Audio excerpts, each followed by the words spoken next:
ala Muhammad wa ala ali Muhammad, kepada keluarga beliau, sahabat beliau, dan orang-orang yang mengikuti sunnah-sunnah beliau hingga yaumul kiamat.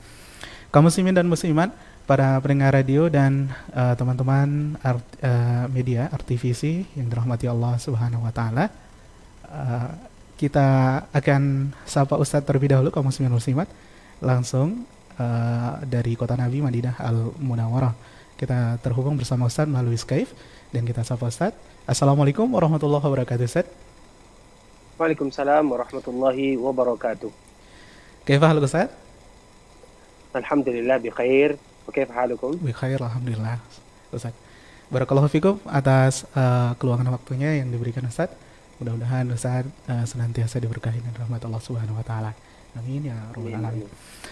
Kaum muslimin dan muslimat, para pemirsa dan pendengar radio yang dirahmati Allah Subhanahu wa taala, seperti biasa nanti untuk beberapa menit kita akan dengarkan materi kajian yang akan disampaikan, dan untuk selanjutnya nanti kita akan memanfaatkan untuk mengangkat pertanyaan-pertanyaan yang antum dapat hubungi kami baik melalui telepon dan WhatsApp.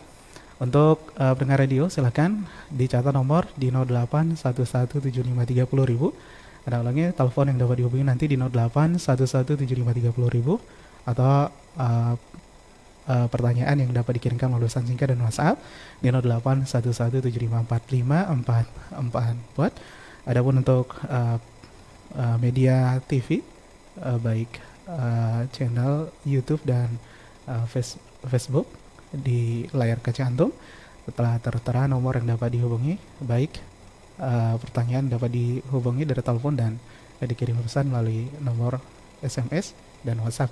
Baiklah, kita langsung ke Ustadz. Kita persilakan untuk menyampaikan materi siang ini, Ustadz. Tafadhol, Ustadz. Bismillahirrahmanirrahim. Assalamualaikum warahmatullahi wabarakatuh. Alhamdulillahi rabbil alamin. Wassalatu wassalamu ala asyrafil anbiya'i wal mursalin wa ala alihi wa ashabihi wa man tabi'ahum bi ihsanin ila yaumiddin. Amma ba'du.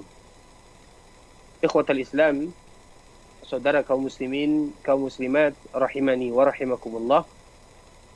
Tidak henti-hentinya kita senantiasa bersyukur kepada Allah Subhanahu wa taala. Lisan dan lidah kita ini senantiasa berzikir, mengingat Allah Subhanahu wa taala dalam rangka memuja dan memuji Allah Subhanahu wa taala. Dan semoga dengan demikian kita termasuk di antara hamba-hamba Allah Subhanahu wa taala yang senantiasa bersyukur terhadap pemberian yang Allah berikan, kemudian bersabar terhadap musibah yang ditimpakan, kemudian beristighfar terhadap segala kesalahan yang kita lakukan. Kemudian salawat beriringkan salam semoga tetap tercurahkan buat baginda Rasulullah sallallahu alaihi wasallam, seorang nabi akhir zaman, junjungan kita bersama, yang telah menyampaikan syariat Islam kepada kita semuanya, dan tidak satu pun di antara syariat Islam yang tidak disampaikan baginda Rasulullah sallallahu alaihi wasallam. Tinggal kewajiban kita sebagai umat Nabi sallallahu alaihi wasallam mengambil warisan yang telah diwariskan Nabi kepada kita sebagai umatnya. Karena beruntung mereka yang senantiasa mengambil warisan, dan siapa pula yang tidak beruntung ketika mereka mengambil warisan yang mana warisan itu adalah warisan Rasulullah sallallahu alaihi wasallam, yang tidak lain tidak bukan adalah agama yang dibawa oleh Rasulullah sallallahu alaihi wasallam. Allahumma salli ala Muhammad wa ala ali Muhammad kama sallaita ala Ibrahim wa ala ali Ibrahim innaka Hamidum Majid. Ikhwatal Islam, saudara kaum muslimin, kaum muslimat, rahimani wa rahimakumullah. Sebelumnya kita mengucapkan taqabbalallahu minna wa minkum salihal a'mal wa kullu amin wa antum bikhair. Semoga di bulan Syawal ini, atau di awal-awal bulan Syawal, di mana sebelumnya kita melakukan puasa Ramadan, Allah Subhanahu wa taala berbagi dan membagikan hadiah kepada kita semuanya. Banyak pahala yang akan kita dapatkan. Nah, ketika kita berada di bulan Ramadan, ketika kita berada di bulan Syawal, kita harus mengetahui bahwa bulan Syawal tersebut bukan berarti tidak sama. Ketika kita melakukan ibadah di bulan Ramadan, bukan berarti di bulan Syawal kita kendur dan kita lemah di dalam beribadah kepada Allah Azza wa Jalla. Sehingga di sini perlu kita ingatkan satu sama lain, saling memberikan motivasi di antara kita sesama, bahwa Rabb yang kita ibadati di bulan Ramadan, itu jugalah Rabb yang kita ibadati di bulan Syawal dan di bulan-bulan yang lainnya. Karena kita beribadah kepada Allah Subhanahu wa taala sebagaimana yang Allah sebutkan di dalam Al-Qur'an, wa'bud rabbaka hatta ya'tiyakal yaqin. Beribadah kepada Allah Subhanahu wa taala sampai kita dipanggil oleh Allah Subhanahu wa taala, dan kita berharap serta memohon agar kita diwafatkan dalam keadaan beribadah kepada Allah Subhanahu wa taala. Saudara kaum muslimin, kaum muslimat rahimani wa rahimakumullah, pada kesempatan yang berbahagia ini kita mengetahui di antara beberapa yang harus kita lakukan di bulan Syawal, terutama yang kita kenal dengan puasa Syawal. Rasulullah sallallahu alaihi wasallam menyebutkan, barang siapa yang berpuasa di bulan Ramadan, maksudnya mereka melakukan ibadah puasa 30 hari atau 29 hari di bulan Ramadan, puasa penuh di bulan Ramadan, thumma atba'ahu sittan min Syawal, kemudian diikutkan dengan 6 hari di bulan Syawal, fakana, maka seolah-olah dia yasumud dahr, seolah-olah dia berpuasa 1 tahun penuh. Di sini ada beberapa poin yang harus kita lakukan dan yang harus kita katakan, ikhwatal Islam rahimani wa rahimakumullah. Poin yang pertama, yaitu barang siapa di antara mereka yang berpuasa di bulan Ramadan, mereka menyempurnakan ibadah puasanya. Dari sini dapat kita ambil pelajaran, kalau seandainya ada sebahagian kaum muslimin, mereka tidak menyempurnakan ibadah puasa di bulan Ramadan, seperti mereka sakit, atau mereka musafir, atau wanita yang mendapatkan halangan, sehingga menyebabkan mereka tidak bisa menyempurnakan ibadah Ramadan 30 atau 29 hari, maka kewajiban mereka pertama adalah mengqadha puasa yang tadi ditinggalkan.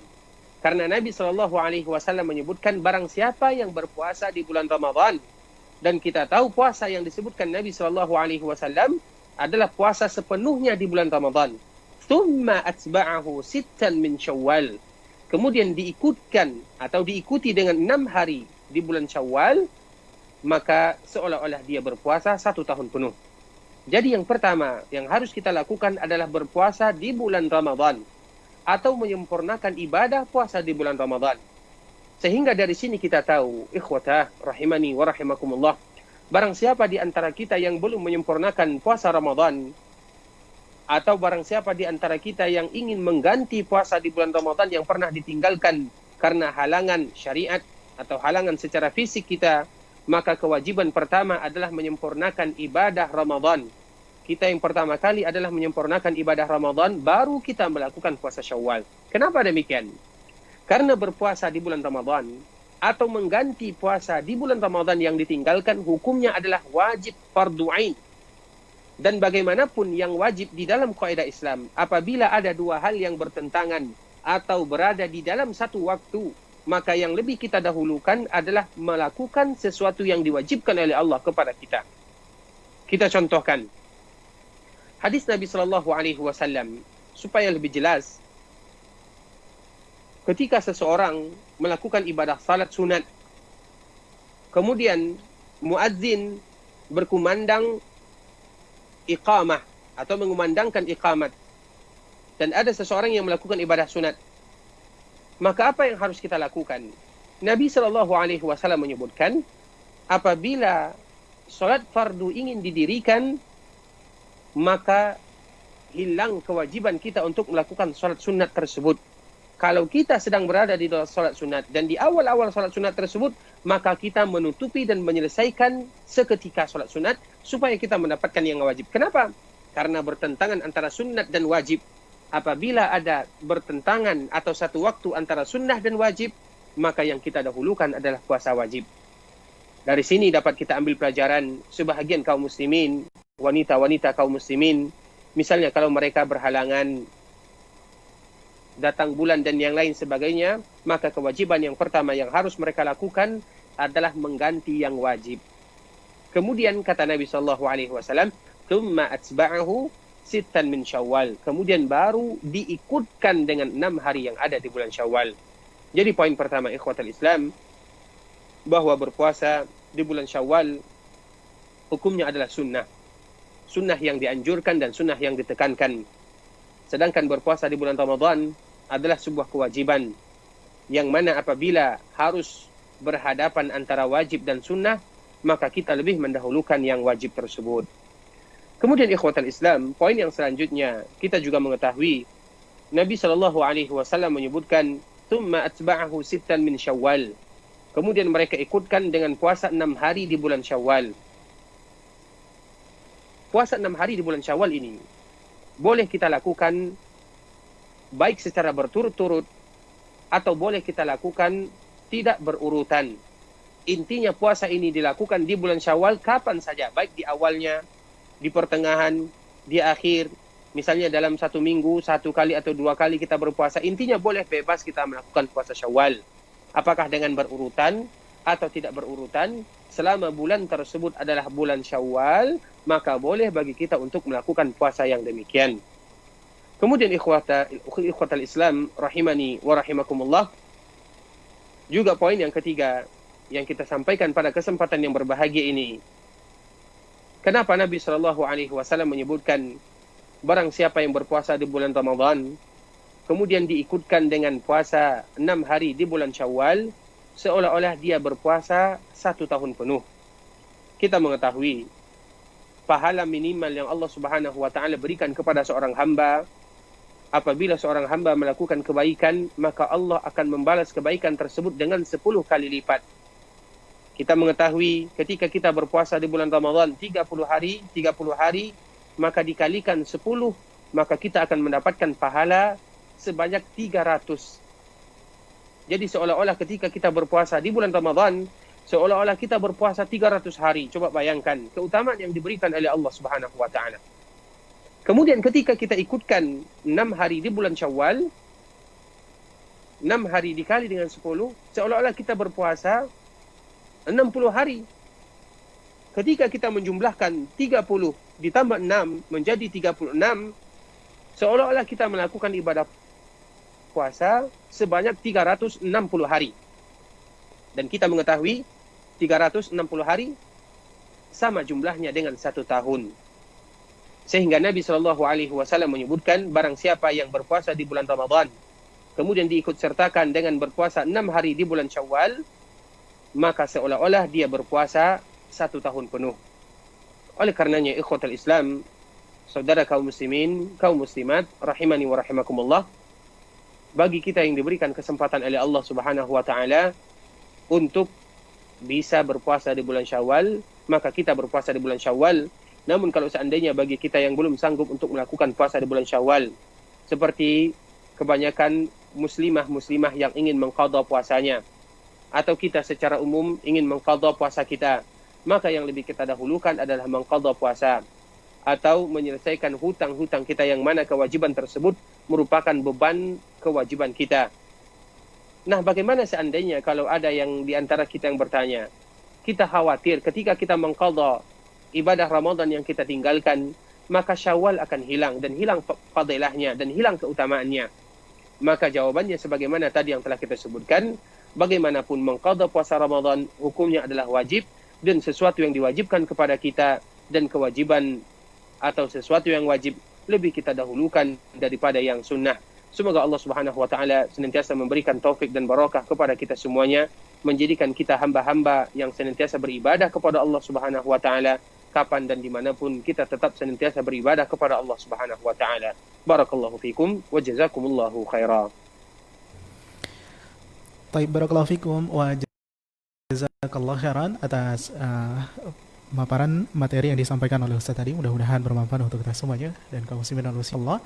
Kita masuk ke sesi tanya jawab atau konsultasi syariah. Kita mengundang antum yang ingin bertanya baik melalui telepon dan WhatsApp.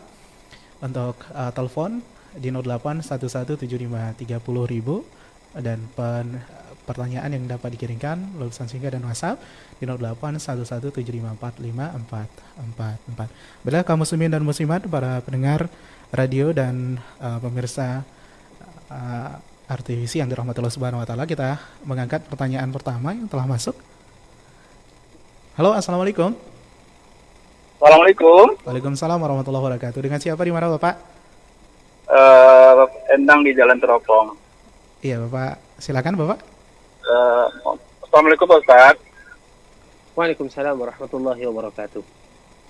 Saya ingin bertanya, ini mungkin sedikit di luar apa yang pembahasan kita hari ini. Seperti yang telah kita ketahui bersama, saat ini kan pemerintah sudah mengizinkan untuk sholat di masjid, sudah membuka tempat ibadah gitu kan. Terus pertanyaan saya, apakah nanti di masjid tempat kita beribadah itu pernah saya lihat safnya dijarangkan sekarang 1,5 meter gitu kan. Apakah kalau kita mengikuti sholat seperti itu kita terhitung berjamaah, dan kalau sebaliknya kita merapatkan saf, kita melanggar perintah ulil amri kita, karena pemerintah melalui diusahakan di masjid itu menjaga jarak, tetap menjaga protokoler kesehatan di wabah yang kita hadapi ini. Itu aja Pak Ustaz, terima kasih. Assalamualaikum warahmatullahi wabarakatuh. Waalaikumsalam warahmatullahi wabarakatuh. Waalaikumsalam warahmatullahi. Barakallahu fikum wa jazakumullahu khairan. Sebelumnya kita senantiasa bermohon kepada Allah Subhanahu wa taala agar Allah Subhanahu wa taala memberikan taufik kepada kita semuanya, kemudian mengangkat wabah ini dari kita sehingga kita bisa beraktivitas dan beribadah kepada Allah Subhanahu wa taala sebagaimana semestinya. Pembahasan seperti ini dibahas oleh para ulama, dan banyak para ulama yang mengeluarkan fatwa. Walaupun ada terjadi perbedaan di antara para ulama, ada sebahagian mereka yang menyebutkan bahwa salat yang mereka lakukan tetap salat sah, namun tidak dihitung sebagai salat berjamaah. Namun ada sebahagian yang lain mengatakan bahwa mereka tetap dihitung sebagai salat berjamaah. Dan ini merupakan perbedaan melalui cara pandang ketika mereka melihat dalil-dalil yang mereka pakai, karena kita mengetahui dalil tersebut, dan ini merupakan ijtihad daripada ulama. Kalau seandainya mereka benar, Allah Subhanahu wa taala memberikan kepada mereka 2 pahala. Kalau seandainya mereka salah, Allah berikan kepada mereka 1 pahala. Oleh karenanya, di zaman sekarang ini atau di saat-saat sekarang ini, ketika pemerintahan telah memberikan kepada kita kelonggaran untuk melakukan salat di rumah Allah Subhanahu wa taala sesuai dengan protokol yang telah ditentukan, maka kita mengikuti apa yang telah diarahkan oleh pemerintah tersebut.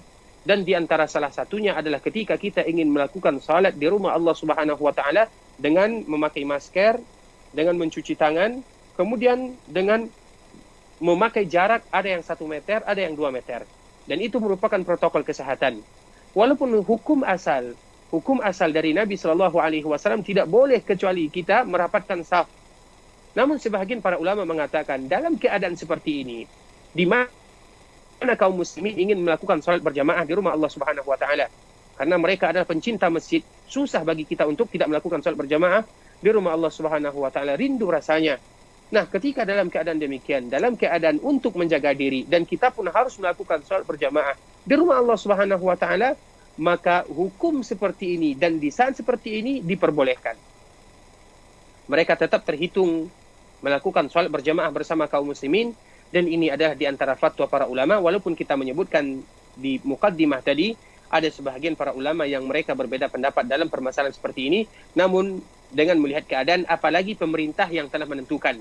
Apabila pemerintah yang telah menyebutkan di antara salah satu syarat dan cirinya serta protokol yang harus dijalankan, maka kita harus mengikuti arahan daripada pemerintah tersebut. Tujuannya adalah untuk menjaga jiwa kaum muslimin, sehingga kita bisa tetap salat di rumah Allah Subhanahu wa taala, namun kita juga harus waspada, yaitu dengan mengikuti protokol yang telah ditentukan pemerintah, dan mereka tetap dihitung sebagai yang melakukan ibadah salat berjamaah bersama kaum muslimin. Barakallahu fikum.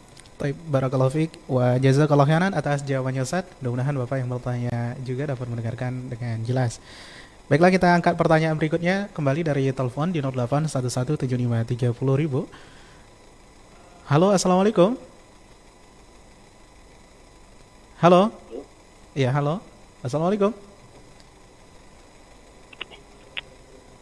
Baik, bisa dicoba kembali untuk pemirsa atau pendengar yang mencoba menghubungi kita dari telepon. Untuk pertanyaan berikutnya, sebelum kita angkat dari WhatsApp dan SMS. Halo, assalamualaikum. Assalamualaikum warahmatullahi wabarakatuh. Dengan siapa, di mana Bapak? Dari Darmawi, Pak, Pasaman Barat, Sumatera Barat. Dari Bapak Darmawi di Pasaman Barat, Sumatera Barat, silakan. Ya. Maaf Pak, ini saya mau bertanya di luar tema nih Pak. Baik, silakan Pak. Halo. Assalamualaikum Ustaz. Waalaikumsalam warahmatullahi wabarakatuh. Halo. Halo. Ya, Halo. silakan Pak, pertanyaan langsung. Assalamualaikum Ustaz. Waalaikumsalam warahmatullahi wabarakatuh. Silakan Pak, Halo. langsung pertanyaannya. Ya, ini Pak. Bolehkah zakat seorang anak untuk melunasi hutang orang tuanya Ustaz? Itu aja Ustaz. Assalamualaikum warahmatullahi wabarakatuh. Baik.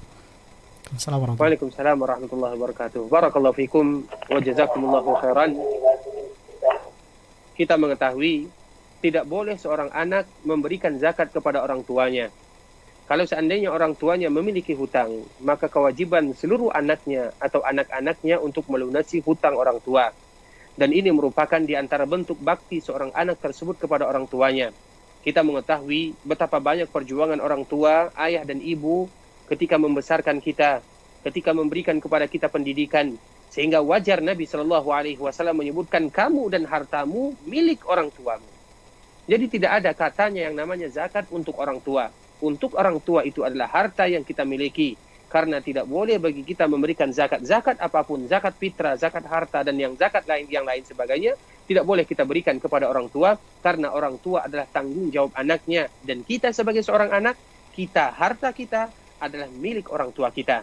Dan kita juga harus mengetahui ketika kita, dan ini merupakan momen kita berbakti kepada orang tua kita, ketika orang tua kita berada di dalam kesusahan, maka kita berada di garis terdepan untuk menyelesaikan problema atau hutang yang melanda orang tua kita, dan kita yang membayarnya dan yang melunasinya dan bertanggung jawab untuk membayarnya, karena mereka adalah orang tua kita. Dan semoga anak-anak kita pun nantinya dengan kita berbakti kepada orang tua kita, anak-anak kita pun juga berbakti kepada kita, sebagaimana yang disebutkan oleh Umar bin Khattab radhiyallahu ta'ala anhu. Barakallahu fikum wa jazakumullahu khairan.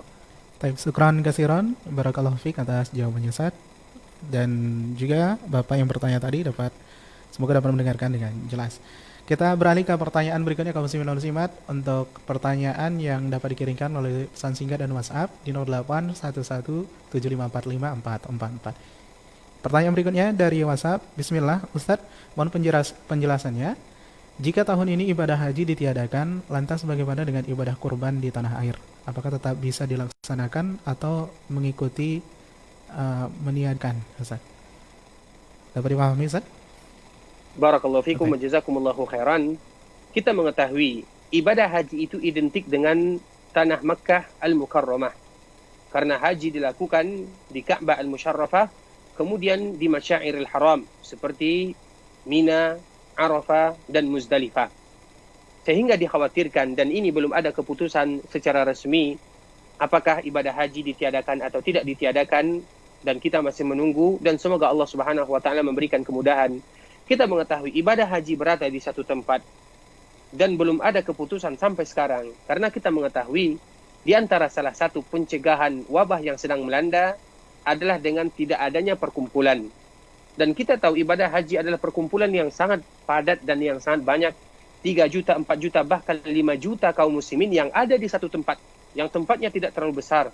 Yang mana kalau secara teori, secara medis atau secara ilmu kita, bahwa itu adalah penularan yang paling cepat. Sehingga kita tidak mengetahui keadaan yang ke depan, apakah haji ditiadakan atau tidak. Namun kita tetap berharap kepada Allah agar tetap ada pelaksanaan ibadah haji. Dan kaum muslimin mereka tetap bisa melaksanakan dan menunaikan ibadah haji di kota Makkah Al-Mukarramah, di Ka'bah Al-Musyarrafah. Kemudian, sedangkan ibadah kurban, itu hubungannya dengan daerah masing-masing. Haji ditiadakan, bukan berarti gugur kewajiban ibadah kurban. Atau bukan berarti gugur kewajiban puasa di bulan Arafah atau di hari Arafah. Puasa di hari Arafah tetap dilakukan. Hari raya seandainya diizinkan oleh pemerintah setempat, maka tetap dilakukan hari raya Idul Adha. Dan kurban juga tetap diadakan. Kenapa demikian? Karena ini berada di tempat masing-masing, tergantung daerah masing-masing. Nah, di setiap daerah kaum muslimin, kita mengetahui mungkin tidak terjadi banyak perkumpulan seperti melakukan ibadah haji. Sedangkan ibadah kurban tidak sama dengan ibadah haji. Hanya saja, walaupun gugur untuk sementara kewajiban haji untuk kaum muslimin, mungkin ada sebagian kaum muslimin tetap melakukan ibadah haji, dan hari itu tanggal 8, 9, 10, 11, 12, 13 Zulhijjah tetap dinamakan dengan bulan-bulan haji, dan kita tetap puasa di hari Arafah, dan kita tetap melakukan hari raya, dan kita tetap berkorban karena namanya adalah Idul Adha. Semoga Allah Subhanahu wa taala mempermudah urusan kita semuanya, dan semoga kita bertemu dengan hari raya berikutnya dalam keadaan wabah sudah diangkat oleh Allah Subhanahu wa taala. Barakallahu fikum. Baik, syukran kasiran, jazakallah khairan atas jawabannya Ustaz. Kita angkat pertanyaan berikutnya dari WhatsApp kembali. Ustaz, mohon penjelasannya.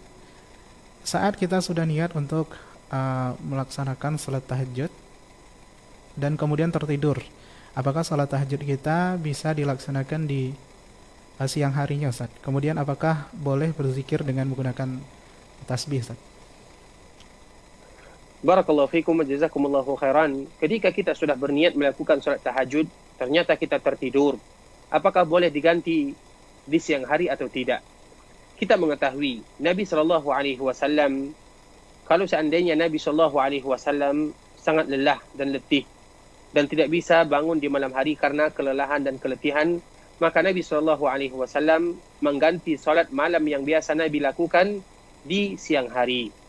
Dan kita mengetahui rakaat yang dilakukan Nabi SAW ada 11 rakaat dan ada 13 rakaat. Namun kalau seandainya kita mengganti di siang hari, dan ini perbedaan solat malam dan solat siang, maka kita tidak sama melakukan dengan yang demikian. Kita lakukan misalnya 2, 4, 6, 8, 10, 12, 14. Tidak seperti yang kita lakukan di malam hari. Kemudian juga kita mengetahui solat malam dan diantaranya adalah solat tahajud yang ditutup dengan witir. Biasanya ada kunut witirnya. Namun kalau seandainya kita mengganti di siang hari, maka tidak ada kunutnya. Jadi itu dua inilah perbedaan. Kalau seandainya kita terbiasa melakukan salat malam, kemudian kita ingin mengganti di siang hari karena ada uzur di malam tersebut. Kemudian pertanyaan yang kedua, bolehkah kita menggunakan tasbih untuk berzikir kepada Allah Subhanahu wa taala? Yang pertama yang harus kita ketahui, Nabi SAW dikala dia berzikir, para sahabat menyebutkan yaqidu biyamini. Nabi SAW menggunakan tangannya di dalam berzikir. Yaqid itu bisa dengan hitungan 1, 2, subhanallah, alhamdulillah, wa la ilaha illallah, wallahu akbar. Itu namanya yaqid. Biyamini disebutkan dengan tangan kanannya. Sehingga kita mengetahui kita berzikir dengan tangan kanan. Ini merupakan hukum asal. Kemudian poin yang kedua, kita juga harus mengetahui ketika kita berzikir dengan tangan kita ini, maka seolah-olah kita melakukan kebaikan yang sangat banyak. Bukankah tangan kita ini akan bersaksi di hadapan Allah Subhanahu wa taala dengan apa yang kita lakukan? Tidakkah kita suka ketika tangan kita ini yang kita jadikan dia untuk berzikir kepada Allah, dia bersaksi di hadapan Allah bahwa kita memanfaatkan untuk beribadah kepada Allah Subhanahu wa taala? Jadi itu poin yang harus kita pahami, sehingga dengan demikian kita berusaha sekuat mungkin untuk berzikir menggunakan anggota badan kita, apalagi dalam masalah menghitung. Kemudian, ikhwatal Islam, kalau seandainya poin yang ketiga, menggunakan tasbih, kita tahu, memang ada sebahagian para ulama yang membolehkan. Namun harus kita lihat, dalam ketika kita menggunakan tasbih, siapa di antara kita yang mengatakan dia akan bisa ikhlas beribadah kepada Allah Subhanahu wa taala? Karena di situ syaitan akan bermain. Orang akan mengatakan, oh Masya Allah, orang ini adalah ahli ibadah, dia senantiasa berzikir kepada Allah Subhanahu wa taala, dia senantiasa membawa tasbih kemana-mana. Jadi seolah-olah kita harus berusaha sekuat mungkin untuk menyembunyikan amal. Bukankah itu yang dilakukan dan diperintahkan Nabi SAW? Barang siapa di antara kalian yang bisa menyembunyikan amal, sembunyikan. Dan di antaranya adalah berzikir kepada Allah. Ketika kita memakai tasbih, dilihat oleh orang lain, orang akan mengatakan, Masya Allah, fulan senantiasa berzikir kepada Allah. Siapa di antara kita yang bisa menjaga keikhlasan? Bukan keikhlasan tersebut sesuatu ibadah yang sangat sulit. Level para ulama saja. Dan di antaranya adalah Imam Sufyan rahimahullahu ta'ala. Dia mengatakan, Imam Sufyan Ats-Tsauri rahimahullahu ta'ala, ma najitu syai'an asyaddu min niyyah. Sesuatu yang paling sulit aku obati adalah masalah niat. Nah, sehingga ketika kita menyembunyikan amal, itu lebih identik untuk diterima oleh Allah Subhanahu wa taala. Bukan berarti ketika kita menampakkan amalan tersebut tidak diterima oleh Allah, bukan demikian. Namun siapa di antara kita yang menjamin?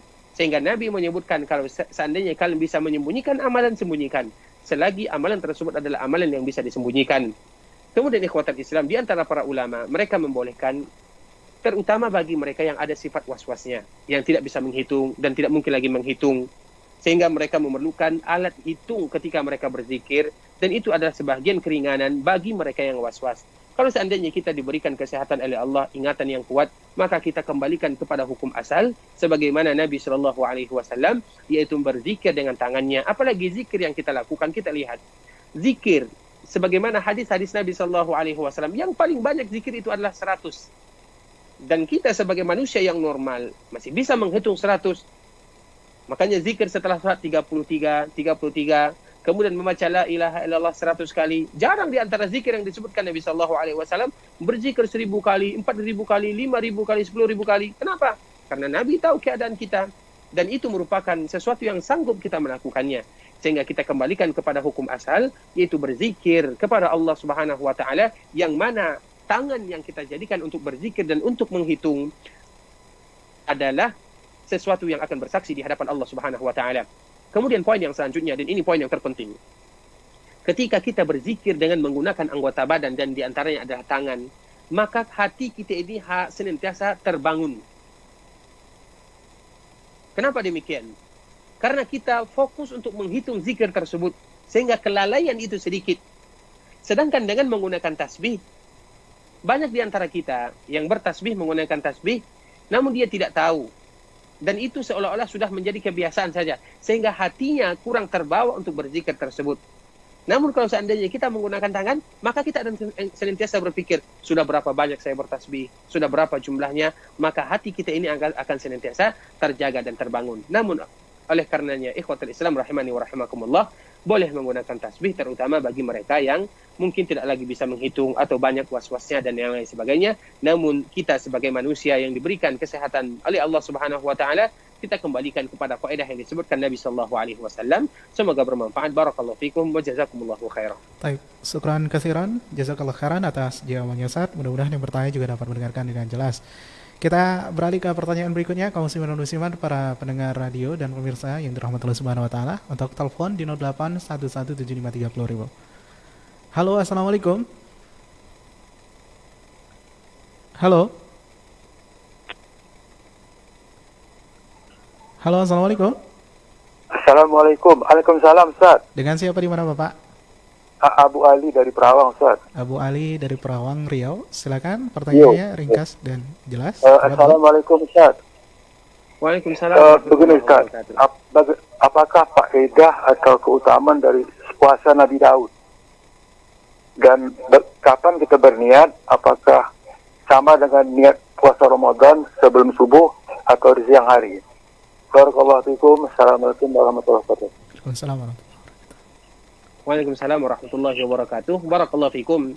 Nabi SAW menyebutkan puasa yang paling bagus adalah puasa Daud, dan salat malam yang paling bagus adalah salatnya Nabi Daud alaihi salam. Dan ini merupakan di antara keutamaan Nabi Daud alaihi salam dan keutamaan kita sebagai umat Rasulullah SAW, di mana ajaran para nabi dan para rasul secara umum adalah agama Islam, yang mana banyak di antara syariat mereka yang sama dengan syariat-syariat sebelumnya, dan di antaranya adalah puasa yang dilakukan oleh Nabi Daud dan salat yang dilakukan oleh Nabi Daud. Sedangkan puasa yang dilakukan oleh Nabi Daud adalah 1 hari berpuasa, 1 hari berbuka, dan ini bagi mereka yang sanggup untuk melakukannya. Kenapa Nabi SAW mengatakan dan melakukan yang demikian, dan menganjurkan sahabat melakukan yang demikian? Karena kita mengetahui banyak di antara para sahabat yang mereka semangat untuk berpuasa. Bahkan ada di antara mereka yang tidak berbuka sama sekali. Maksudnya berpuasa terus, berpuasa. Sehingga Nabi SAW menganjurkan dan memberikan solusi. Kalau seandainya Allah memberikan dan membukakan pintu kekuatan untuk berpuasa kepada kalian, maka puasa yang paling bagus adalah puasa Nabi Daud. 1 hari berbuka, 1 hari berpuasa, 1 hari berbuka, 1 hari berpuasa. Kemudian poin yang kedua, kita mengetahui puasa ini hukumnya adalah sunnah. Yang mana hikmahnya? Karena semakin sering kita berpuasa akan memberikan kekuatan terhadap diri kita ini. Dan banyak faedah yang kita ambil daripada ibadah puasa tersebut, dan diantaranya adalah memberikan kepada kita kesehatan dan menurunkan keinginan kita dan kecintaan kita kepada dunia, serta senantiasa berharap akan ampunan Allah Subhanahu wa taala, dan itu adalah faedah yang sangat agung sekali. Nah, ketika kita mengetahui puasa Daud ini hukumnya adalah sunnah, maka niatnya sama dengan puasa-puasa yang sunnah yang lainnya. Karena kita tahu perbedaan niat puasa wajib dengan puasa sunat. Kalau puasa wajib niatnya sebelum salat subuh masuk, seperti puasa Ramadan atau puasa qada yang mengganti puasa yang ditinggalkan di bulan Ramadan. Niatnya sebelum sahur atau sebelum masuknya waktu subuh. Sedangkan puasa sunat diperbolehkan niatnya walaupun kita sudah sholat subuh, kemudian kita ingin berniat untuk melakukan puasa, bahkan sampai di waktu duha pun, kalau seandainya kita baru berniat di saat itu, maka juga boleh dilakukan. Jadi puasa Daud itu sama hukumnya dengan puasa sunat yang lainnya, dan niatnya juga sama dengan niat puasa sunat yang lainnya, boleh setelah subuh, namun lebih baik untuk sebelum kita memulai puasa tersebut. Barakallahu fikum. Baik, jazakallah khairan atas jawabannya Ustaz. Kita angkat pertanyaan berikutnya dari telepon kembali di 08117530.000. Halo, assalamualaikum. Waalaikumsalam. Dengan siapa di mana Ibu? Halo. Halo, assalamualaikum. Baik, bisa dicoba kembali untuk Anda yang telah mencoba. Sepertinya ada gangguan jaringan sedikit. Di 08117530.000 untuk telepon. Halo, assalamualaikum. Waalaikumsalam warahmatullahi wabarakatuh. Dengan siapa di mana Bapak? Dengan Pak Amin di Bangkinang, Riau. Dengan Bapak Amin di Kabupaten di Bangkinang, silakan. Assalamualaikum Ustaz. Waalaikumsalam warahmatullahi wabarakatuh. Iya, kemarin kami di bulan Ramadan kita sholat tarawih di rumah, kemudian tadarus di rumah. Tapi rumah-rumah di sekitar kita atau kami di sini ada yang sebagian rumahnya tidak menjaga kebersihan. Ya, air limbahnya mengalir ke rumah, ke bagian-bagian perkarang rumah kita. Mau ditegur juga, mereka takut juga, tersinggung. Udah diberitahu Pak RT tidak ada tindakannya. Nah, bagaimana? Apakah Allah memaafkan itu? Mudah-mudahan begitu Ustaz ya. Tadarus sholat tarawih di rumah yang lingkungannya tidak sehat begitu. Syukran Ustaz jawabannya. Assalamualaikum warahmatullahi wabarakatuh. Waalaikumsalam. Assalamualaikum warahmatullahi wabarakatuh. Barakallahu fikum wa jazakumullahu khairan. Semoga Allah Subhanahu wa taala senantiasa memberikan keberkahan taufik kepada kita semuanya, dan memberikan kepada kita lingkungan tetangga yang kita sama-sama beribadah kepada Allah Subhanahu wa taala, dan di antara ibadah tersebut adalah merawat lingkungan kita dan menjaga kebersihan, karena Nabi kita yang mulia sallallahu alaihi wasallam menyebutkan at-tahuru syatrul iman, karena menjaga kebersihan tersebut adalah sebahagian daripada iman. At-tahuru syatrul iman. Kemudian ikhwatal Islam, terutama kepada Bapak kita yang bertanya, kita mengetahui di sini ada 2 poin pertanyaan. Yang pertama, ibadah yang dilakukan. Yang kedua, sikap tetangga yang tadi telah mungkin secara pribadi telah merugikan lingkungan kita bersama. Dan ini merugikan lingkungan dengan ibadah yang kita lakukan tidak ada hubungannya. Ketika kita sholat di rumah, sholat tarawih di rumah, kemudian tadarus di rumah, beribadah di rumah, sholat jamaah di rumah, maka itu tidak ada hubungannya dengan mungkin gangguan daripada tetangga tersebut. Hanya saja mungkin hubungannya ketika kita beribadah kepada Allah Subhanahu wa taala, kita merasa risih. Karena tujuannya ketika kita beribadah di rumah adalah untuk menjaga dan melindungi jiwa kaum muslimin. Sedangkan tetangga kita mungkin memberikan mudarat kepada lingkungan dan yang lain sebagainya seperti air limbah. Oleh karenanya, ada beberapa poin yang mungkin kita bisa melakukannya, dan ini tidak ada hubungannya dengan ibadah. Ini hubungannya bagaimana kita dengan tetangga. Kalau seandainya sudah kita laporkan kepada Bapak RT atau RW, namun tidak ada tindakannya, maka mungkin kita laporkan ke bagian yang lebih atas. Karena alhamdulillah prosedur yang telah ditentukan oleh negara kita, kalau seandainya Bapak RT tidak bisa mengambil langkah yang harus dia lakukan, maka mungkin kita juga melakukan dan melaporkan ke jenjang yang lebih tinggi. Namun ada poin yang harus kita ketahui ikhwatal Islam, dan ini sesuatu yang sangat sulit. Namun bisa jadi itu merupakan ladang pahala bagi kita, dan itu juga bisa merupakan bentuk Allah Subhanahu wa taala menggugurkan dosa kita semuanya. Ini sulit dilakukan, namun sangat bermanfaat bagi hati kita dan juga bagi masa depan kita, terutama di surga Allah Subhanahu wa taala. Kenapa demikian? Dan ini pernah kejadian yang mungkin pernah kita sampaikan. Dulu ada 2 orang bertetangga, yang satunya tinggal di bawah, yang satunya tinggal di atas. Seperti flat-flat dan perumahan susun. Kemudian yang tinggal di bawah ini ternyata dia adalah orang Islam. Yang tinggal di atas adalah orang Yahudi. Yang mana bekas air, dan kita mengetahui air apa yang turun dari atas tersebut atau dari lantai atas ini senantiasa turun ke bawah. Namun apa yang dilakukan seorang muslim ini atau tetangga yang berada di bawah ini, dia sabar. Dia bersihkan, dia sabar. Berapa lama dia sabar? 11 tahun. 11 tahun dia sabar. Kemudian akhirnya tetangga yang ada di atas ini, orang Yahudi ini, dia pernah bertamu ke rumah tetangganya yang ada di bawah. Ketika dia bertamu, dia melihat ternyata ada air, mungkin sama kita ibaratkan dengan air limbah dan air yang semisalnya. Maka dia mengatakan, ini air dari mana? Dia mengatakan, air dari rumahmu. 11 tahun lamanya. Apa yang terjadi ikhwatul Islam? Dari keadaan dan akhlak mulia dia ini, maka teman dan tetangga tersebut masuk ke dalam Islam. Melihat bagaimana muamalah seorang tetangga dengan tetangga yang lainnya. Namun itu sesuatu yang berat. Tapi bisa dilakukan bagi mereka yang memiliki keimanan yang kuat.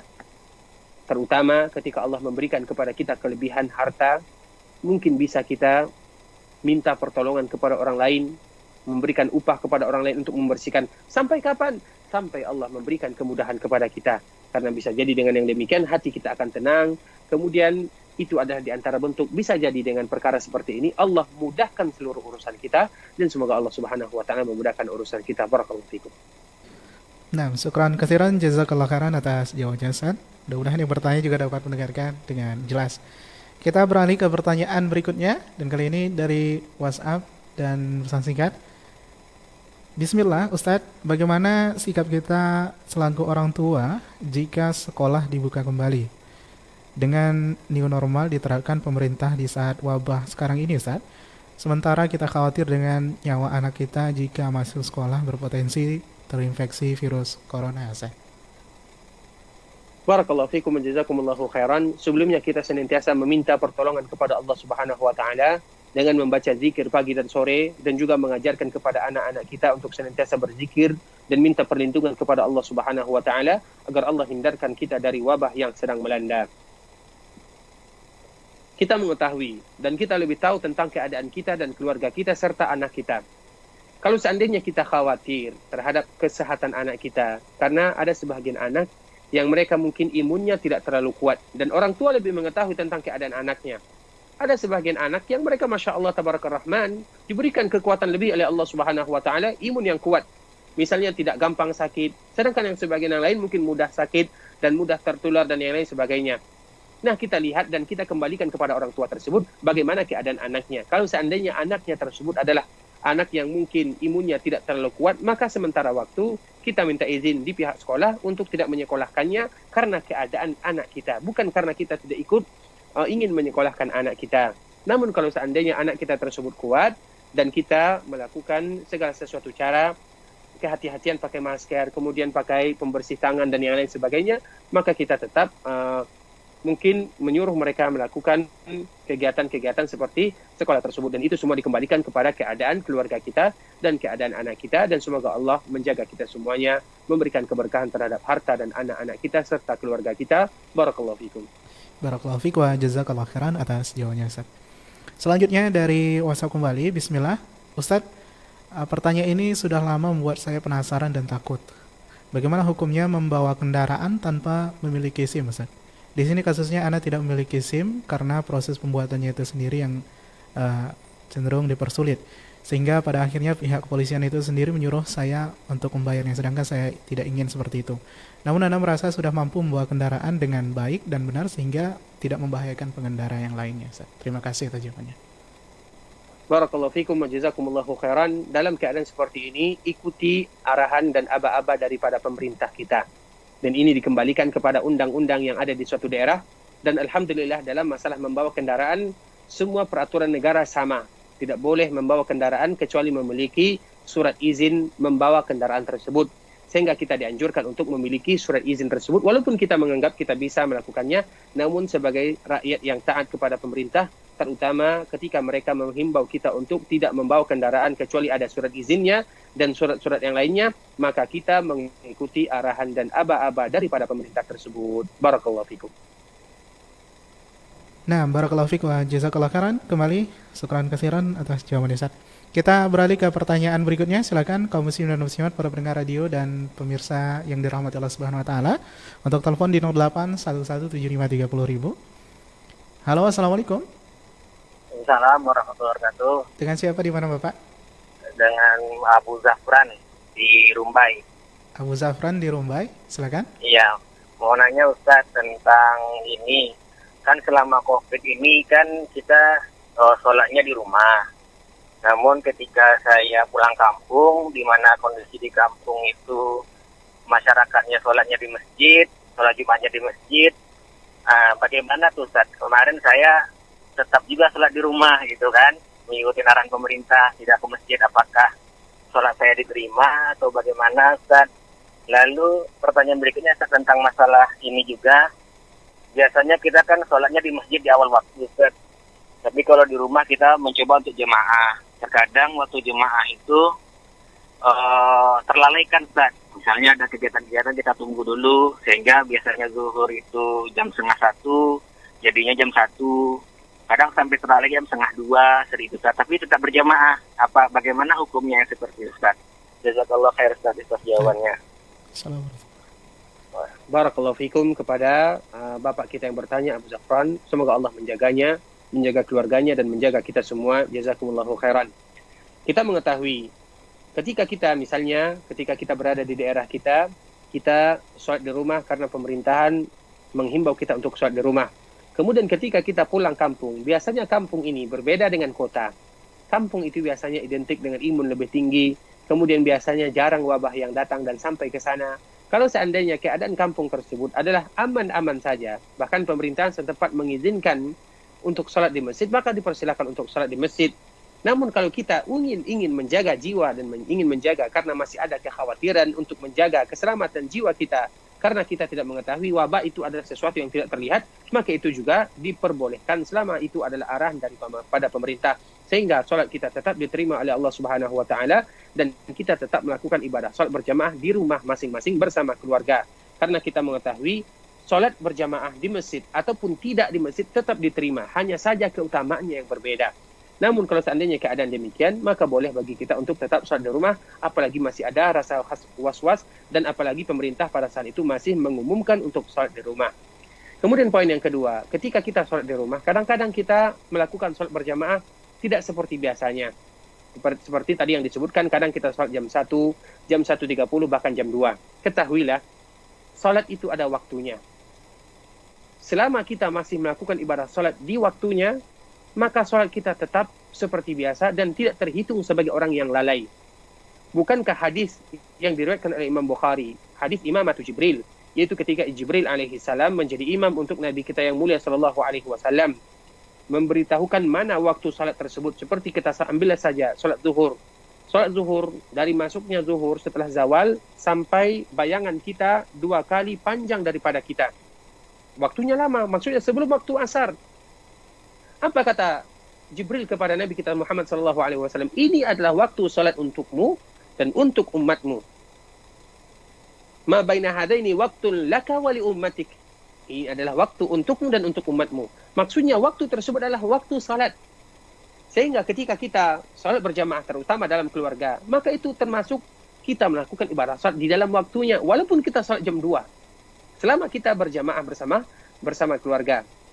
Dan kita tidak termasuk ke dalam hadis atau firman Allah, fawailul lil musallin, celaka bagi mereka yang salat. Karena mereka yang celaka tersebut, mereka yang salat di luar waktu, bukan di dalam waktu. Bukankah hadis Imam atau Jibril menyebutkan waktu yang diajarkan kepada Nabi SAW tersebut? Hanya saja, hadis Nabi yang lain menyebutkan bahwa salat di awal waktu lebih utama. Namun tetap kita mendapatkan pahala dan kita tidak termasuk mereka yang melalaikan ibadah salat selama berada di dalam waktunya. Barakallahu fikum. Taib, syukran kasiran, jazakallah khairan atas jawabannya Ustaz. Kita angkat pertanyaan berikutnya dari telepon. Taib. Di 08117530.000 silakan untuk Anda yang ingin mencoba bertanya secara langsung kepada Ustaz. Kami buka di 08117530.000. Halo, assalamualaikum. Halo, assalamualaikum. Halo. Baik. Silakan dicoba untuk penelpon berikutnya di 08117530.000. Halo, assalamualaikum. Waalaikumsalam. Dengan siapa di mana Bapak? Budi di Lampung. Dengan Bapak Rudi ya? Budi. Dengan Bapak Budi di Lampung, silakan. Silakan Pak. Ya, saya mau tanya masalah sholawat ini Pak. Ya, silakan. Silakan Pak, agar fokus di telepon saja Bapak, agar tidak lama pertanyaannya, karena di televisinya dia lagi. Tentang sholawat Pak. Sholawat Nabi dengan sholawat Jibril itu apakah beda gitu loh Pak? Sholawat Nabi. Taib. Barakallahu fikum wa jazakumullahu khairan. Pertanyaannya adalah sholawat Nabi dengan sholawat Jibril apakah beda atau tidak? Kita mengetahui sholawat itu diambil dari kata-kata salah, as-salah atau sholawat, yang mana artinya adalah doa. Karena kita mengetahui salat itu atau sholawat itu artinya berdoa. Allah Subhanahu wa taala menyebutkan innallaha wa malaikatahu yusalluna 'alan nabi. Sesungguhnya Allah dan para malaikatnya berselawat kepada Nabi. Jadi Allah dan malaikat berselawat kepada Nabi. Bagaimana cara Allah berselawat kepada Nabi? Allah berselawat kepada Nabi sallallahu alaihi wasallam yaitu dengan memuji dan menyanjung Nabi sallallahu alaihi wasallam. Sebagaimana yang Allah sebutkan, wa rafa'na laka dzikrak, Allah angkat nama Nabi. Itu bentuk Allah berselawat. Disebutkan oleh Abu Aliyah rahimahullahu taala. Kemudian selawat malaikat. Bagaimana malaikat berselawat kepada Rasulullah sallallahu alaihi wasallam? Yaitu mereka mendoakan Nabi kita Muhammad sallallahu alaihi wasallam. Para malaikat senantiasa berdoa kepada Allah untuk Nabi kita yang mulia sallallahu alaihi wasallam. Itu selawat para malaikat.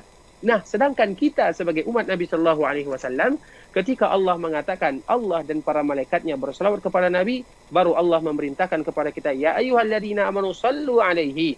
Hai orang-orang yang beriman, berselawatlah kalian kepada Nabi, kemudian melakukan salam kepada Nabi. Dan kita juga tahu, selawat kita kepada Rasulullah sallallahu alaihi wasallam adalah bentuk doa kita kepada baginda yang mulia sallallahu alaihi wasallam. Kemudian digabungkan dengan salam.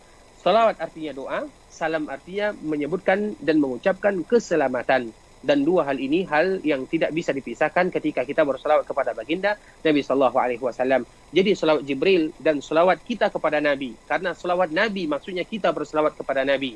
Dan Nabi sallallahu alaihi wasallam tidak berselawat kepada dirinya. Dan ini merupakan bentuk kemuliaan untuk Rasulullah sallallahu alaihi wasallam. Sehingga sebagaimana tadi yang kita sebutkan, ini bentuk selawat Allah, ini maknanya, selawat Nabi ini maknanya, dan selawat kita kepada Nabi sallallahu alaihi wasallam ini maknanya. Barakallahu fikum. Taib, barakallahu fiik wa jazakumullahu khairan atas jawabannya Ustaz. Nah, tanpa terasa kita telah di penghujung kebersamaan kita untuk pertemuan kali ini Ustaz. Dan Afwan Zidan untuk baca pertanyaan yang belum sempat kita ajukan. Dan kita mohon sedikit ikhtitam Ustaz di pertemuan kali ini. Tafadhal Ustaz. Barakallahu fikum wa jazakumullahu khairan ikhwatal Islam, saudara kaum muslimin, kaum muslimat, rahimani wa rahimakumullah. Semoga Allah Subhanahu wa taala senantiasa memberikan kepada kita kekuatan, kesehatan, kesabaran, ketabahan di dalam beribadah kepada Allah Subhanahu wa taala, di dalam menghadapi musibah yang melanda dan wabah yang sedang melanda kita semuanya. Hanya doa yang bisa kita aturkan buat Allah Subhanahu wa taala, karena tidak ada sesuatu pun yang mustahil bagi Allah Subhanahu wa taala. Kemudian kita hendaklah senantiasa sama-sama saling memberikan semangat, kekuatan, saling memberikan motivasi satu sama lainnya, karena itu adalah kita dan tugas kita sebagai manusia. Tidaklah kita manusia dinamakan manusia kecuali karena kita sering lupa, sehingga butuh penyemangat, butuh yang mengingatkan untuk tetap istiqamah dan beribadah kepada Allah Subhanahu wa taala, terutama selepas kita melakukan ibadah Ramadan, kita tetap sama-sama memberikan semangat motivasi untuk beribadah kepada Allah. Dan harapan kita semuanya adalah sebagaimana yang disebutkan di dalam sebuah doa, ya Allah, barang siapa di antara kami yang Engkau berikan umur panjang, panjangkan umur kami dalam keadaan beriman, Dan barang siapa di antara engkau, barang siapa di antara kami yang engkau ambil nyawanya, engkau cabut nyawanya, maka wafatkan kami dalam keadaan Islam, beribadah kepada Allah Subhanahu wa taala. Kita bermohon kepada Allah Subhanahu wa taala agar Allah mengabulkan, menerima segala ibadah kita dan mengabulkan seluruh permintaan kita.